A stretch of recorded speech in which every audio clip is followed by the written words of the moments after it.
Hi, my name is Joe with Joe Strong, going over the prisoner squat. Now, whenever we are going over any kind of squat, there's a few things to talk about. The only difference between a prisoner squat and a regular air squat, body weight squat, is that the hands are behind the head.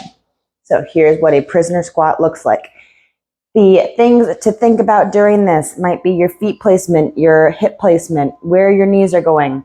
Everything is the same as a regular squat. The feet don't have to be turned out, but we do want to make sure knees don't cave in. So knees are going forward, maybe out to the sides. Toes might be forward, they might be out to the sides. The width of your feet might be right under your hips, might be wider. It all depends on how your hips move and what your body needs.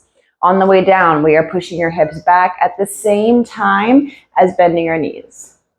So not just our knees, our hips don't stay forward, our hips don't only go back without bending the knees, we are doing them simultaneously. And then the prisoner part is that the hands are interlaced behind the head. We are lifting the chest up, elbows flared out, and so that way it helps keep that natural curve in our lumbar spine, which actually just avoids squatting like this. The point of the prisoner squat is to avoid rounding the back to help keep that arch. Last thing to talk about is depth. Your depth may not be below your knees. It may not be below parallel. Not everyone can get this low comfortably. We want to make sure the heels stay in contact with the floor. We're not using just our toes. And then we also want to make sure we avoid the hip wink. And so if you go too low and your glutes turn off, you're not using them anymore, then this happens. Losing the natural curve in your lower back.